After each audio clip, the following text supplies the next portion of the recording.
Pra të nderuar shikues, jemi rikthyer tani në studio për të filluar bisedën me mysafir të ftuar. Sot zyrtarisht do të lansohet Instituti Kosovar i Ergoterapisë. Për të na treguar se çfarë fushe është ergoterapia dhe çfarë ofron ky institut, ne kemi ftuar në studio profesoreshën, pra doktoreshën Jennifer Caldwell, themeluese e organizatës, po ashtu dhe Atdhe Aliagën, student në fushën e ergoterapisë, njerit edhe koordinatori i organizatës, dhe Rina Hajdaraga, studente në fushën e ergoterapisë dhe njëkohësisht në fushën e psikologjisë. Ka kombinuar që të dyja bashk dhe është presidente e organizatës. Mëngjesit, good morning, welcome. Thank you. Ergoterapia pra është një fushë e re, pak e njohur ndoshta në Kosovë. Unë në fakt duke lexuar për temën të cilën do të flasim sot, mësova pak më shumë për ergoterapinë, të cilën nuk kisha dëgjuar ndonjëherë. Ndërsa e kemi këtu profesoreshën për të na treguar se çfarë është ergoterapia. Ergotherapy is one of the newest professions in Kosovo. Ergoterapia është një ndër profesionet më të reja në Kosovë. And the philosophy of ergotherapy is to consider the individual as in a holistic manner.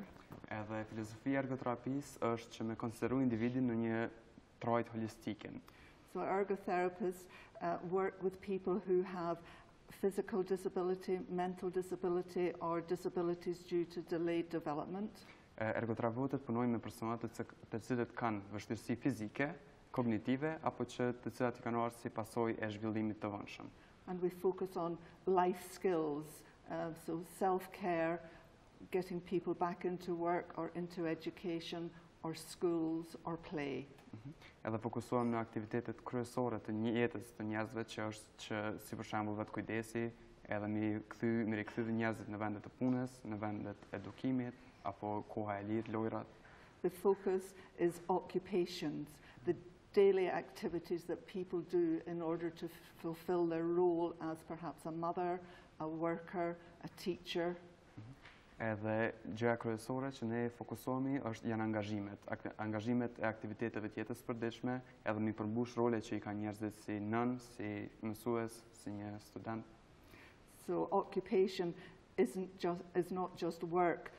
Occupation for a child is play, so helping people to play or engage in other activities. Edhe angazhimi nuk është vetëm puna, po angazhimi për një fëmijë është loja e tij ose e saj. Prandaj edhe këtu fokusohem na që mi ndihmu fëmijëve që me lujt nëse është në atë aspekt. So it is quite a different and difficult concept for people to understand. We cover such a wide range of both conditions and age groups. Prandaj është edhe një diçka e ndryshme edhe ndoshta edhe pak e vështirë me kuptu për popullatën e përgjithshme, për arsye se përfshin një fushë të gjerë të gjendjeve edhe të grupmoshave të ndryshme.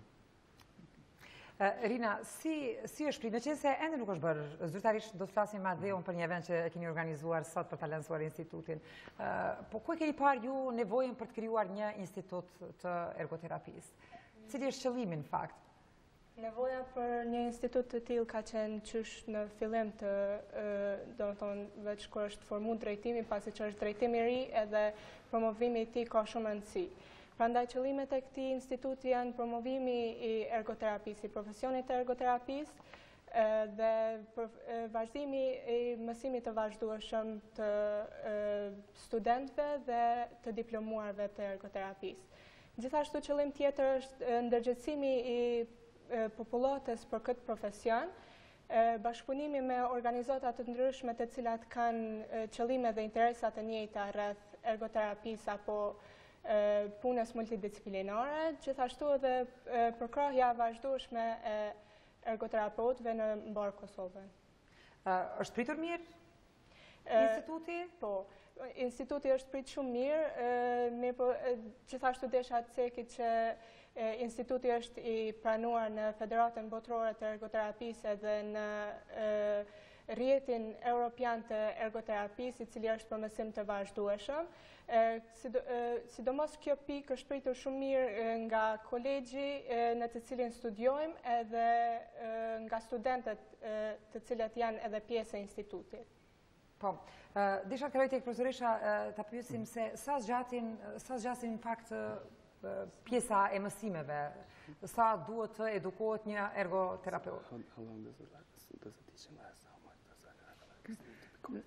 An ergotherapist, the students at Collegia Heimerer spend 3 years on a degree course. Ergoterapeutët në Kolegjin Heimerer kalojnë në një kurs prej 3 vitesh. During that time, they have to complete 1,000 hours in practice. Për gjatë kësaj kohe duhet t'i kompletojnë 1000 orë praktike. And the course at College Heimerer is recognized by the World Federation of Occupational Therapists. E ky drejtim në Kolegjin Heimerer është I njohur prej Federatës Botërore të Ergoterapisë. And also by the European Association of Ergotherapists. Edhe gjithashtu nga shoqata evropiane e ergoterapeutëve. Miçu, sot e keni ju veç atë ceremoninë zyrtare të lansimit. Na trego pak më shumë Atdhe. Atëherë, sot, duke filluar prej orës 6 deri në orën 8, jemi dakorduar që në hotel Serios ka mbajt një lansim. Domethënë ka qenë lansimi zyrtar I Institutit Kosovar të Ergoterapisë ose shkurt që shpërthirrin na INKET. Edhe këtu I kena thirrur organizatat jo shqiptare që janë kombëtare dhe ndërkombëtare, gjithashtu profesionistë fushave të ndryshme, edhe ka për qëllimin që me hap rrugë të reja të bashkëpunimit, që me lancu institutin dhe me tregu njerëzve që o kriju një institut I ri, I njohur për Federatës Botërore të Ergoterapisë, me tregu që kena potencial edhe që kena dyrë të hapur për bashkëpunim. Mirë, sa janë të kërkuar ergoterapeutët në botën përgjithësi? How much are ergotherapists needed in the world? Ergotherapists as a profession is developing greatly in the world. We are moving into lots of different fields, particularly in the UK, where Ergoterapia po zhvillohet shumë mirë në shumë vende të botës dhe në fusha të ndryshme, sidomos në Mbretëritë e Bashkuara.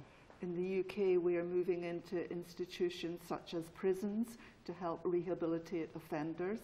Në Mbretëritë e Bashkuara po vazhdojmë me punuar në institucione si për shembull burgjet që më ndihmojnë në rehabilitimin e të përkohësorëve. We're moving into businesses to help develop new equipment to help people with disabilities. Po kalojmë edhe te fusha e biznesit që më ndihmu personave me mjete ndihmësme për sa I përket vështirësive që I kanë. So there's lots of new developments coming along and there's a great need for more ergotherapists in Kosovo to help the people with disabilities here. Ndodhin shumë zhvillime në këtë fushë dhe nevojiten edhe më shumë ergoterapeutë që më ndihmu njerëzve me domethënë vështirësitë që I kanë. Po, Rina, e përmendja dhe profesoresha që është një fushë e re në Kosovë, ergoterapia. Kemi një kuadro profesionale për të marrë me këtë fushë? Përveç profesoreshës, ka dhe staf tjetër? Është edhe një profesoresh tjetër e cila është amerikane, është ligjëruese në Kolegjin Heimerer, Diana Ulrich, edhe ajo gjithashtu është që ushtron profesionin e ergoterapisë në Kosovë. Gjithashtu kemi edhe në Kolegjin Heimerer një nga asistentët I cili vazhdon punën me punën e tij klinike brenda kolegjit. Do të thonë këta janë që janë të përshtatshëm për terapi. Mirë shumë. Atdhe, çfarë ju ka shtyrë juve ta zgjedhni këtë profesion, le të themi kështu? Është një profesion shumë I mirë, është një profesion shumë holistik. Edhe është diçka që E ke zgjedhti me u marrë me fëmijë, me të moshuar apo me të aksidentuar, ndahet kjo? Jo, nuk ndahet. Për gjatë 3 viteve. Mësimet janë përgjithshme. Mësimet janë përgjithshme, domethënë për gjatë 3 viteve studimet I përfshin gjitha fushat, deri edhe gjitha llojet e praktikave. Domethënë kena 5 lloje praktikave në institucione të ndryshme për qëllime të ndryshme, në qëllim që mu formu profesionalisht në aspektin e përgjithshëm. Nëse dëshiron personi që me zgjidhë një fushë specifike, ajo ndodh në specializim ose në master. Për ty, Rina? Për mu... Ke bo një kombinim psikologji? Për shkak se ergoterapia mirret me aspektin fizik edhe mendor, edhe në aspektin kom pas dëshirë më fokusu në aspektin mendor, prandaj edhe zgjedha edhe psikologjinë si fushë mbështetëse e ergoterapisë. Po, Atdhe? Përndryshe, unë e kuptoj që tash informatat për ergoterapinë janë shumë të limitume, edhe në iniciative studentëve të Kolegjit Heimerer, që është, domethënë, kuadër të institutit, po që studentët të kolegjit janë të e bon një revistë, e ka emrin ergoterapisti. Edhe aty me siguri që do t'i vendosni të gjitha detajet sa i përket një ergoterapisti. Aty i kena të gjitha detajet, po mënyra që shpërndojmë këtë revistë është në mënyrë elektronike përmes email adresës. Kështu që bëj thirrje që kushdo që është interesuar me marrë informata shtesë rreth ergoterapisë, ta dërgojnë një email te atdhe@gmail.com, edhe na ja forwardojmë emailin çdo muaj. Është mujore, edhe me ndihmën e profesoreshës të bëjmë të mundum që çdo muaj me shkruar artikujt se atë kanë për qëllim promovimin e ergoterapisë, promovimin e aktiviteteve të studentëve të ergoterapisë. Mirë, po, vetëm shumë shpejt Rina, lutem sepse jemi në kufi. Gjithashtu edhe informatat për institutin janë gjitha në revistë, edhe prej fillimit punës, domethënë deri tash që jemi të bëjmë lancimin, gjitha do të jenë në revistë. Kjo aspekti i lancimit do të jetë në muajin tjetër të The Ergotherapist, edhe shpresoj që të interesuarit do ta lexojnë. Mos harroni ma dërgoni edhe mua. Pa problem. Mirë, atëherë unë ju dëshiroj suksese në studime edhe në përgjithësi institutit. Faleminderit për kohën që ofroni dhe për shikuesit e programit të Mëngjesit. Thank you. Faleminderit. Miqtë dashur, pra këtu përfundojmë bisedën me Mysafir të ftuar në studio dhe kalojmë lidhjen tani tek kanali 3 i RTK-s për t'ju lënë në shoqëri të edicionit informativ. Kthehemi pas pak.